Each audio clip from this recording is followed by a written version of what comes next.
Bom, então, hoje eu vim aqui para falar com vocês um pouquinho sobre Agile Testing e como que a gente pode, com ele, evoluir os nossos testes e entregar valor rápido, aliado aí com o uso de arquitetura evolutiva. Primeiramente, me apresentando, eu sou a Bárbara Rossali, eu sou Tech Lead e desenvolvedora back-end na Zup Innovation. Atualmente eu trabalho ali no projeto do Charles, que é um projeto open source da Zup. Eu participo de algumas comunidades, como o Dev Java Girls, Java Noroeste e o Guia do Mochileiro Tech, que é uma comunidade voltada para a mentoria para pessoas que estão iniciando aí na carreira de tecnologia ou mudando de área. Eu escrevo alguns artigos nas horas vagas, principalmente relacionado a Java e testes, que é uma coisa que eu tenho paixão, que eu gosto muito. Sou mãe da Maria, do Boris, da Panda, da Polar e da Ritinha, e vó da Mia. A Maria costuma dizer que ela é a mãe da Mia, então, consequentemente, eu sou a avó. E nas minhas horas vagas, eu gosto de jogar muito RPG, então, às vezes, eu sou Eamani Veneavar, clériga devota de Tiates, e outras Leona, ruína dos homens, Bárbara, devota de Valcária. Na foto está eu, o Boris, que ainda era um bebezinho, a Maria e a Flávia, minha esposa. Bom, eu deixei meu Twitter aqui, o Berrossali, com 2 S's, 2 L's e I no final. Sintam-se à vontade para fazer networking, conversar e bater um papo.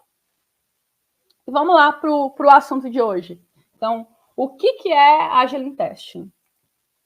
Acho que antes de efetivamente falar sobre o que vamos dar um passo atrás e revisitar a evolução do processo de testes. E, para isso, eu tenho que falar de waterfall. Então, no modelo cascata, as coisas acontecem de uma forma muito sequencial e com um time box, né, um tempo ali e etapas muito bem definidas. Então, eu tenho a minha parte de requisitos, em que eu analiso a minha demanda, a de design, que eu faço o desenho dessa demanda, e a implementação, em que eu efetivamente desenvolvo ela, e antes de entregar, aí surge a nossa etapa de testes. E o modelo cascata, além de definir essa etapa muito mais ali ao final, né, do processo, ele defende a existência do papel do QA, do testador, como a pessoa responsável por garantir a qualidade do software antes dele ser entregue. Então, única e exclusiva responsabilidade do QA garantir isso ali dentro do projeto, quando a gente pensa em modelo waterfall. E aí, indo um pouco mais para frente, né, e vendo essa evolução, nós tivemos o surgimento das metodologias ágeis. E aí, a metodologia ágil, ela veio com o intuito de mudar esse processo um tanto quanto engessado desse modelo antigo e trazer mais flexibilidade para o meu processo de desenvolvimento. Só que a gente tem ali um gap ainda no modelo ágil, que os testes, em sua maioria das vezes, ainda continuam sendo aplicados no final dos fluxos. Então, ali eu tenho meu fluxo, minha sprint, seja o modelo que eu estou aplicando, e o teste ele acaba acontecendo novamente quando o desenvolvimento finaliza. E por mais que a mentalidade do ágil ela seja diferente do modelo cascata, ambos acabam trazendo para o papel do QA a mesma responsabilidade, que é ser essa última linha de defesa da qualidade do software. E o que acontece quando a gente coloca esse peso todo em um papel, em uma parte só do processo? Esse suposto herói, cansado, sobrecarregado, acaba se tornando vilão. Então, é muito comum, quando a gente olha ali para o meu processo ágil, e eu percebo que ele começa a falhar, o gargalo acontecer na minha etapa de testes. Então, quantas vezes a gente já não escutou? Tem muita coisa para testar, a gente ainda não finalizou os casos de teste, e aí a sprint vai ser impactada, e por aí vai. E isso causa um problema em todo o processo. E é nítido que não tem como eu ser ágil se todo o meu processo não é ágil. Meus testes não são ágeis? Então eu não sou. Não tem outra alternativa. E foi pensando muito nisso que surgiu o Agile Testing Manifesto. Eu deixei aqui o link original do artigo, ele está em inglês, e ele tem um desenho exemplificando em etapas o manifesto, é bem interessante de olhar. E ele surgiu em 2013, foi idealizado pela Samantha Lang e pela Karen Graves, elas são agilistas aí do Growing Agile, e surgiu justamente com a ideia de olhar para esse problema dos times ágeis não terem testes ágeis. Então, surgiu com o objetivo de tentar mitigar e mudar isso. Elas até publicaram um livro, que está disponível no Leanpub, que disserta um pouco mais sobre o que é esse Agile Testing. Mas, basicamente, ele é composto por 5 princípios. E assim como no Manifesto Ágil, em que não significa que, porque eu dou mais valor para um item, para o item à esquerda, o da direita não tem a prioridade. E os 5 itens que esse manifesto ele dita testar através, ao invés de testar no final, prevenir bugs, ao invés de achá-los, testar o entendimento, ao invés de checar funcionalidades, construir o sistema, ao invés de quebrar o sistema, e que todo time é responsável pela qualidade, ao invés de ser somente responsabilidade do testador do QA. E aí, passando um pouquinho sobre cada um desses itens, então, quando ele fala que testar através, ao invés de testar no final, muito trazer essa ideia de teste contínuos, de testar durante todo o processo, e não só após o desenvolvimento. Então, eu começar a pensar nos testes desde ali da concepção da minha ideia, do desenho, até efetivamente o desenvolvimento dele. Isso está muito ligado com o próximo item, que é prevenir bugs ao invés de achá-los. Porque quando eu deixo de testar só após ser entregue, o meu foco deixa de ser encontrar bugs e passa a ser evitar eles. E isso traz uma segurança e uma maturidade muito maior para o meu processo. E, além disso, o terceiro item, que é testar o entendimento ao invés de checar a funcionalidade. O que é isso? Então, é validar mais do que o requisito sendo entregue. É fazer o teste ali em torno do negócio. Faz sentido para o negócio essa funcionalidade que foi pensada e está sendo desenvolvida? É o melhor fluxo proposto? Então, faz ali para o desenvolvedor, para o QA, o papel de dono do produto, dono do negócio também. E quando eu alio aí esses itens, né? Então, testando desde o início, com foco em prevenir bugs e pensando no entendimento do negócio como um todo, eu passo a ter como objetivo construir a melhor solução possível e não uma forma de quebrar ela. E isso promove a construção de um projeto com muito mais qualidade. E, por último, mas não menos importante, o QA ele deixa de ser essa última linha de defesa da qualidade do software. E todo o time passa a ser responsável por isso. Então, é puxar toda a equipe para a qualidade do software é responsabilidade de cada um que trabalha com ele, desde ali da concepção até o desenvolvimento, até efetivamente o teste e a manutenção. E como que eu implemento, né, o Agile Testing? Existem aí diversas maneiras, diversas técnicas de eu inserir isso ali durante o meu processo. E eu quebrei ela em 3 etapas. Então, antes do desenvolvimento, durante o meu desenvolvimento e após. Então, quando eu olho ali para antes do desenvolvimento, é trazer todo o time, inclusive o QA, para minha definição de aceito, minha definição de pronto, que é muito a ideia de todo mundo estar ajudando a construir o sistema.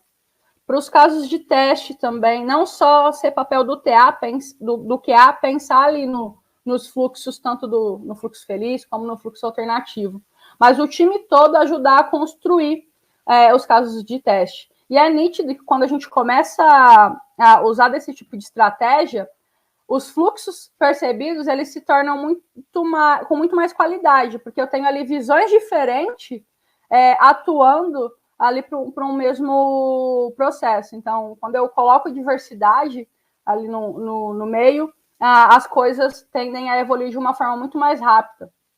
E trazer todo o time para participar das discussões técnicas, então, tanto do discovery como do planejamento. E durante o processo de desenvolvimento, aí eu ter os testes automatizados com o meu QA e construindo isso, implantar a cultura de BDD ou TDD, ter a cultura de pair programming ou pair testing. Então, não só um pair entre dev com dev ou QA com QA, mas trazer o dev e o QA junto para fazer um pair, seja para escrever os testes automatizados, para escrever os testes unitários, para participar de uma correção de bug.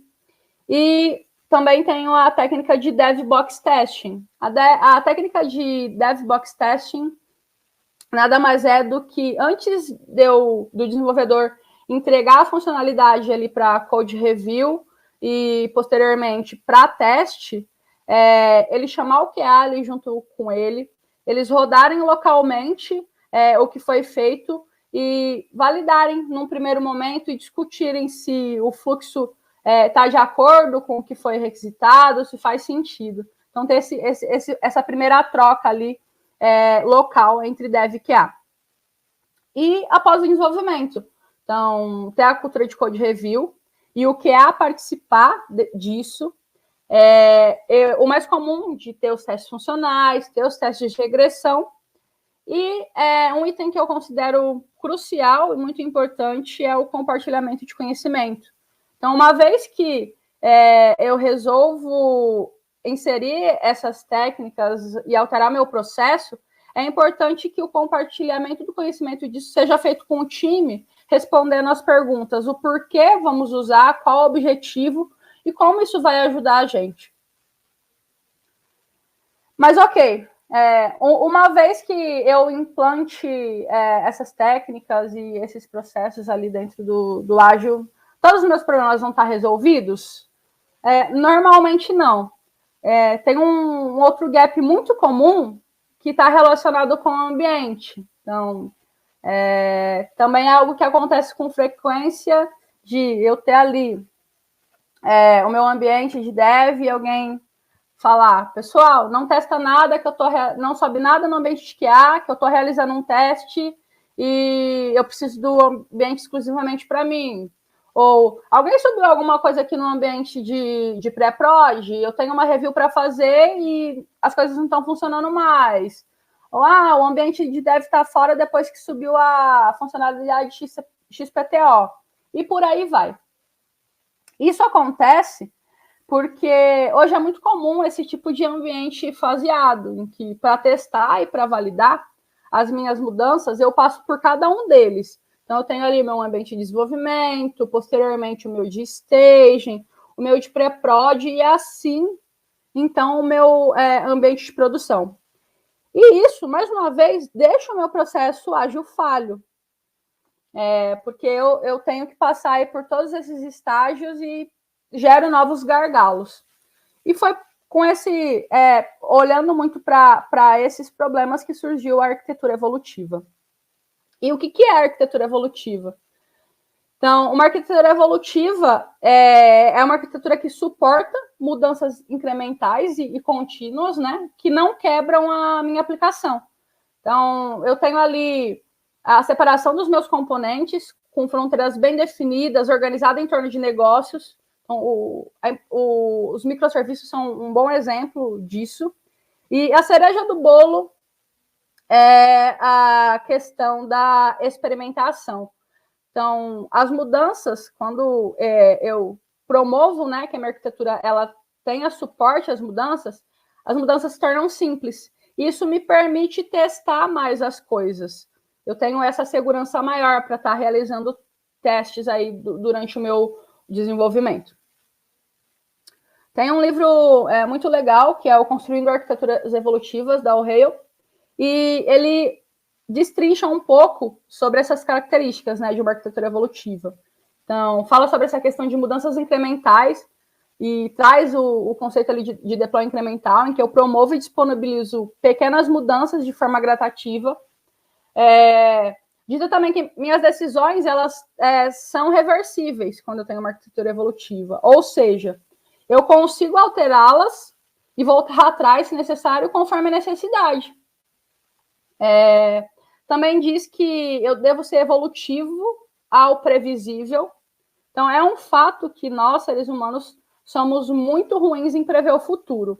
E por que a gente tenta fazer isso com frequência quando está desenvolvendo software?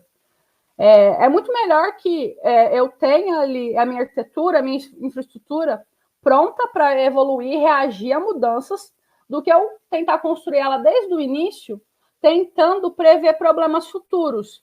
Porque quando eu faço isso, quando eu tento prever aí todos os cenários possíveis, eu corro o risco de trazer uma complexidade desnecessária, um custo ali que eu não tenho a necessidade de ter, e às vezes uma solução ineficiente para o meu processo e para o meu produto. E por último, ele também fala sobre a cultura da experimentação. Então, todo o meu desenvolvimento, todo o meu processo, ele passa a ser orientado a hipóteses. Então, eu consigo ali, como eu disse anteriormente, trazer mudanças mais simples para dentro do meu projeto, e eu consigo fazer experimentações mais rápidas e mais seguras. E aí eu fico orientado a hipóteses. Só que quando eu penso em arquitetura evolutiva, pensando em nível arquitetural, design de código, essas coisas são muito bem estruturadas. Mas se eu olho ali mais baixo nível, pensando em nível de deploy, as coisas se tornam um pouco mais complexas. Ou seja, eu tenho a minha aplicação, os meus microserviços, seja o que for, eles permitem alterações e mudanças ali de forma simples e rápida, mas eu ainda tenho dificuldade em como disponibilizar de forma transparente e eficaz essas mudanças. Então, eu consigo mudar isso rápido, mas eu não consigo disponibilizar essa mudança. E foi pensando nesse problema e nesse outro gap que surgiu o conceito de deploy segmentado. O que é esse deploy segmentado? Ele é uma nova abordagem, uma nova maneira de se fazer deploy, em que eu consigo realizar uma segmentação inteligente dos meus usuários e consigo, ao mesmo tempo, ter múltiplas versões da mesma aplicação funcionando em paralelo com propósitos distintos usando essas segmentações. E que benefícios, né, isso me traz? Então, eu passo a ser totalmente orientada a hipóteses, porque eu consigo fazer experimentações com essas segmentações inteligentes e testando com um público que faça sentido tanto para o meu negócio como para o meu processo. Eu resolvo bugs mais rápido, porque eu consigo mitigar os problemas com muito mais velocidade. Então, eu tenho ali uma versão instável que tem um problema, consigo realizar uma correção, disponibilizar essa correção para um número limitado de pessoas, colher métricas e validar se aquela correção realmente foi efetiva, e aí disponibilizar para um número maior ou para a minha base toda, em questões de segundo. Eu também facilito o meu processo de desenvolvimento, porque eu passo a não ter a necessidade de ter mais que um ambiente. Então, eu não preciso mais ter um ambiente de dev, de QA, de pré-prod, etc. Eu posso usar essas segmentações e ter ali o mesmo ambiente com usuários com segmentações diferentes. E, consequentemente, quando eu junto tudo isso, eu tenho deploys muito mais confiáveis, muito mais maduros. Mas como eu aplico, né, esse deploy segmentado? E aí eu trouxe para vocês o Charles. O Charles, ele é uma ferramenta open source de continuous deployment, ou seja, ele ajuda nessa publicação da nossa aplicação em ambiente produtivo, ou seja, o ambiente escolhido. E para fazer isso, ele utiliza a estratégia de deploy segmentado que eu apresentei anteriormente. Ele dá suporte a outras estratégias, como o Canary, mas o foco ali do Charles é no deploy segmentado, que é nesse objetivo de ser orientado a hipóteses, né? Então, eu consegui validar as minhas mudanças com segurança e de forma rápida. E o conceito da ferramenta, ele se baseia na ideia trazida pelo Charles Darwin, de que a evolução se dá pela adaptação a um novo ambiente. Quando a gente pensa nisso, no cenário de desenvolvimento, significa o quê? Que quanto mais eu for capaz de disponibilizar melhorias de forma rápida, segura e gradativa, mais apto aos novos desafios eu estou. E como que isso funciona, né?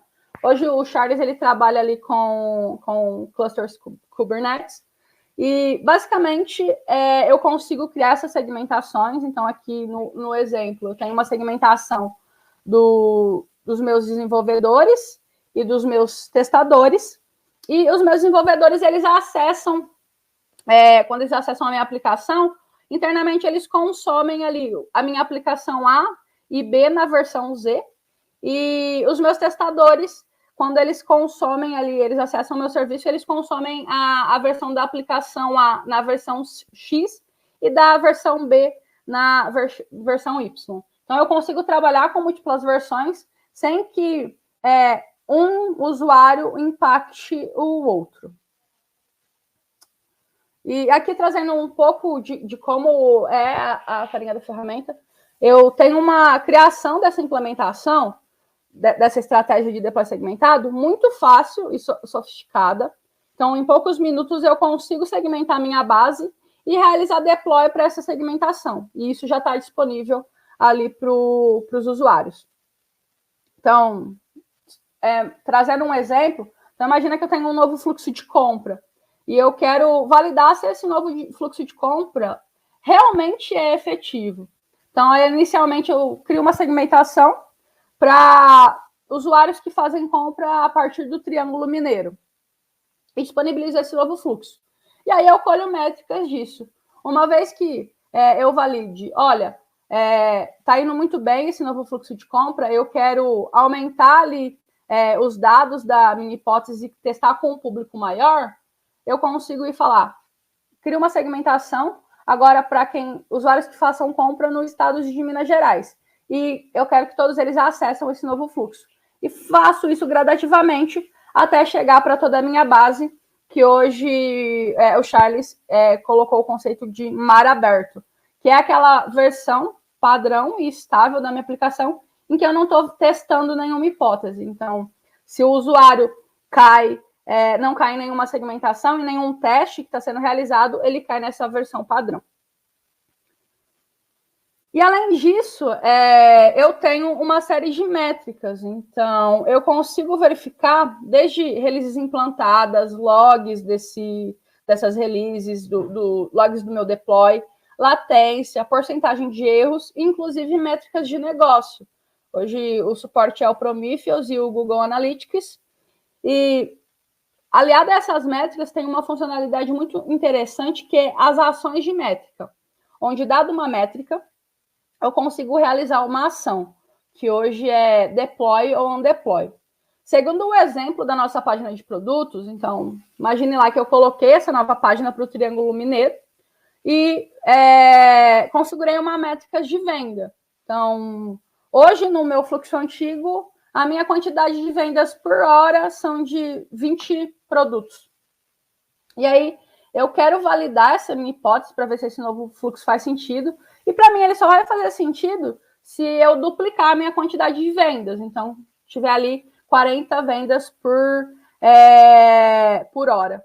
Então, eu crio essa métrica e falo, olha, se eu atingir essa quantidade de 40 vendas por hora, eu quero aumentar esses usuários que vêm essa nova versão e continuar validando isso com uma nova métrica. E aí, defino ali que o segmento que ele vai fazer esse novo deploy para aumentar o número de usuários é para os usuários de Minas Gerais. Então, a ferramenta consegue ficar escutando isso, pegando essas métricas, e automaticamente, quando o número de vendas atingir 40 vendas por hora, ele faz esse deploy e aumenta esse círculo sem que eu tenha que ir ali de forma manual e fazer esse deploy.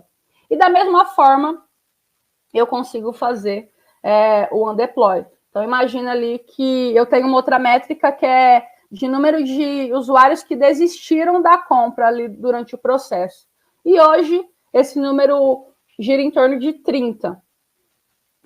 desistências por hora. E aí eu crio uma métrica e falo, olha, se o meu número se mantiver menor ou igual ao número de desistências nesse novo fluxo, então, ok, é uma hipótese válida ainda, não está impactando o meu fluxo, não está impactando o meu negócio, não quero fazer nada. Se não, eu gostaria de realizar o undeploy e jogar todo mundo para mar aberto novamente para a versão padrão, porque eu entendi que esse fluxo está aumentando a minha desistência de compras. E aí eu consigo fazer isso mais uma vez. Então, ele escuta, bateu essa métrica, ela ficou maior, o número de desistências de compra, eu faço um deploy de forma transparente, sem que usuários percebam que isso está acontecendo. E com o Charles e esse conceito de deploy segmentado, pensando nesse gap anterior relacionado a ambientes, eu consigo deixar todo o processo ágil, sem ter mais que me preocupar com múltiplos ambientes. Então, eu posso trabalhar com segmentações, pensando aí em funções. Então, eu ter ali o meu segmento para QA, ter o meu segmento para usuários que vão fazer review, para retrospectiva, ter o meu segmento para devs. E, cara, isso não me satisfaz, eu gostaria de segmentar de uma outra forma. Então, talvez por funcionalidades. Então, eu ter ali um segmento que tenha disponível somente a funcionalidade 1, que está sendo desenvolvida, um outro que tenha a funcionalidade 2, um terceiro que tenha uma correção de bug, e aí só os usuários que estão, os desenvolvedores e os QAs que estão trabalhando em cada um desses itens, quando acessam a aplicação, consomem essa versão. E aí, quando eu trago isso, né, eu deixo de ter problemas de concorrência de ambiente, então aquele gargalo de, ninguém pode usar um ambiente porque eu estou fazendo um teste, ele deixa de existir. Então, uma funcionalidade para de impactar a outra, e de disparidades de ambiente, né, porque eu tenho ali o mesmo ambiente, eu não tenho mais diferenças gritantes entre um ambiente e outro. E, dessa forma, unindo o Agile Testing com a arquitetura evolutiva, eu consigo efetivamente deixar todo o meu processo ágil. Então, eu consigo mitigar o gap do gargalo ali, das coisas pararem no teste e das coisas pararem por conta do ambiente. Só que um recado que eu acho importante, é que não importa a ferramenta, não importa o processo, a técnica que eu esteja utilizando, é preciso mudar o pensamento também. Então, fazer com que isso faça parte da cultura do time. E que cada um que está participando ali do processo entenda que é responsável, né, pela qualidade da entrega do sistema em que trabalha. Não somente o desenvolvedor A e o QA X, mas todo mundo como um todo, desde quem está ali colhendo requisitos, a quem está conversando diretamente com o cliente, a quem está desenvolvendo e a quem está testando. Se eu não tiver essa mudança de cultura, posso implantar a técnica, a ferramenta que for, que as coisas vão continuar ali falhando e em algum momento eu vou deixar de ser ágil. Bom, pessoal, acho que era isso que eu queria passar para vocês.